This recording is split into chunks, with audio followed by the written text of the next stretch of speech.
வணக்கம் மக்களே. இன்றைக்கி மல்லி சீரியலில் என்ன விறுவிறுப்பான விஷயம் அப்படின்னு பார்க்கலாம் வாங்க. மல்லி சீரியலில் என்ன நடக்குதுன்னா, மல்லி தான் வெண்பாவையும் மறக்க முடியாமல் இருக்காளே. வெண்பாவே மறக்க முடியல, விஜயும் மறக்க முடியல, அந்த வீட்டையே மறக்க முடியல. ரொம்ப சோகத்தில் உட்காந்துருக்கா, சாப்பிடாம கூட. இதை பாபு பார்த்துறாரு. பாபு பார்த்துட்டு, வந்ததுல நான் பார்த்துனே இருக்கேன், சாப்பிடவும் மாட்டேங்கிறேன், தூங்கவும் மாட்டேங்க, என்னதான் உன் பிரச்சனை அப்படின்ற மாதிரி பாபு கேட்குறாரு. உடனே சும்மா அவங்கள பற்றி நினச்சிட்டே இருக்காத, ஒழுங்கு முறையாக அவங்கள மறந்துடு அப்படின்ற மாதிரி பாபு சொல்கிறாரு. இதை மல்லி மனசுக்குள்ள, என்ன வெண்பாவை மட்டும் மறக்கவே முடியாது, என்ன வெண்பாவே மறக்க முடியாது, விஜயம் மறக்க முடியாது அப்படின்ற மாதிரி சொல்கிறாரு. நீ வேணா யாரையோ மனசில் நினச்சிட்டு இருக்கிற மாதிரி இருக்குது, எனக்கு மனசில் நினச்சிட்டு இருந்தால் தான் இந்த மாதிரிலாம் கலங்கம் இருக்கும் அப்படின்ற மாதிரி பாபு சொல்கிறாரு. அதனால தான் நீ சாப்பிடாமல் இருக்க அப்படின்ற மாதிரி பாபு சொன்ன உடனே, இப்போ என்னென்ன நீ நம்புனா நான் சாப்பிட்ணும் அவ்வளோதானே அப்படின்னு சொல்லிட்டு சாப்பாடு எடுத்து மல்லி சாப்பிட்றா. அதுக்கப்புறம் என்ன நடக்குதுன்னு பார்த்தீங்கன்னா, தரகர் வராரு. எதுக்கு வராருன்னு யாருக்குமே தெரியவே இல்லை. பாபுக்கு மட்டும்தான் தெரியுது. எதுக்கு வராருன்னா, பொண்ணு பார்க்கறதுக்காக மாப்பிள்ளைகிட்ட சொல்லி வச்சுருக்காங்க. நாளைக்கு மாப்பிள்ளை வீட்டு வராங்க, இப்போ உங்களுக்கு சம்மதமானு கேட்டு போகிறதுக்காக வந்திருக்காரு. இது பாபு சொல்லிடுறாரு, அண்ணன் சம்மதம்னா எல்லாருக்கும், நீங்கள் பொண்ணு மாப்பிள்ளையை மட்டும் கூப்பிட்டு வாங்க அப்படின்ற மாதிரி சொல்லிடுறாரு. சரி, நான் மாப்பிள்ளையை கூட்டிகிட்டு வரேன் அப்படின்ற மாதிரி தரகரும் சொல்லிட்டு போயிடுறாரு. அதுக்கப்புறம் என்ன நடக்குதுன்னு பார்த்தீங்கன்னா, மல்லி போய் வெண்பாவை பார்க்கணும்னு சொல்லிட்டு வீட்டுக்கு போகிறான்.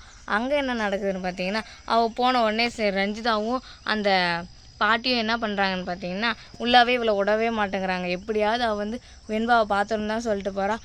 இதை விஜய் மேலேருந்து பார்த்துடுறாரு. ஏன்னா விஜய் தான் முழிச்சிடுறாருல்ல அந்த சமயத்து. வெண்பா மல்லி மல்லின்னு சொல்லிட்டு மேலேருந்து பார்த்துட்டோன்னா, பார்க்க வந்துருக்குள்ள பார்க்க விட மாட்டேங்கிறீங்க அப்படின்னு விஜய்க்கு தெரிஞ்சது. உடனே கடகடன்னு அவர் வராரு. இங்கே என் பொண்ணு மல்லியம்மா மல்லியம்மா மல்லியம்மான்னு சொல்லிகிட்டே இருக்குது. நீங்கள் என்னென்னா அவளை பார்க்கக்கூடாமல் என்ன பண்ணின்னுக்கிறீங்க?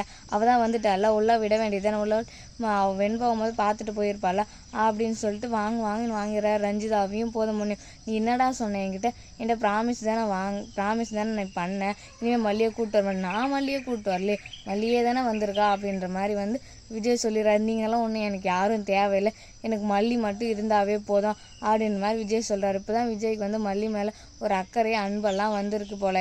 ஏன்னா வெண்பா சாப்பிடாம தூங்காமல், எனக்கு மல்லியம்மா தான் வேணும், தூக்கத்துலேயும் எனக்கு மல்லியம்மா தான் வேணும், சாப்பிட்றதுக்கும் எனக்கு மல்லியம்மா விட்டுட்டு தான் நான் சாப்பிடுவேன், ஸ்கூலுக்கு போகிறதுக்கும் மல்லியம்மா இருந்த மாதிரி தான் நான் ஸ்கூலுக்கு போவேன் அப்படின்ற மாதிரி அவள் ரொம்ப அடம் பிடிக்கிறதுனால விஜய்க்கு வேறு வழியே இல்லாமல் மல்லியம்மா தான் எனக்கு வேணும் அப்படின்ட்டு அவள் சொல்கிறதுனால மல்லியை உள்ளே அலோவ் பண்ணுறாரு. இவ்வளோ நாள் இதுக்கெல்லாம் காரணம் யாருன்னு பார்த்தீங்கன்னா, நீங்கள் தானா? என்னையும் கெடுத்து, என் வெண்பா குட்டியும் கெடுத்து, மல்லியையும் என்கிட்ட கெட்ட பேர் வாங்க வச்சு எல்லா வேலையும் நீங்கள் தான் பண்ணுறீங்களான்னு சொல்லிட்டு விஜய் என்ன பண்ணுறாருன்னா, போதும் ஒன்று ரஞ்சிதாவும் வீட்டை விட்டு வெளியே அனுப்பிச்சிடுறாங்க. இனிமேல் நீங்கள் இந்த வீட்டுக்கே வரக்கூடாது, நீங்கள் தேவையே இல்லை அப்படின்னு சொல்லி வெளியே அனுப்பிச்சிடுறாங்க. இந்த வீடியோ பிடிச்சிருந்தா லைக் பண்ணுங்கள், ஷேர் பண்ணுங்கள், கமெண்ட் பண்ணுங்கள். இது போல வீடியோ உடனே அப்படியே இருக்கணும்னா நம்ம சேனலை சப்ஸ்கிரைப் பண்ணிக்கோங்க. நன்றி.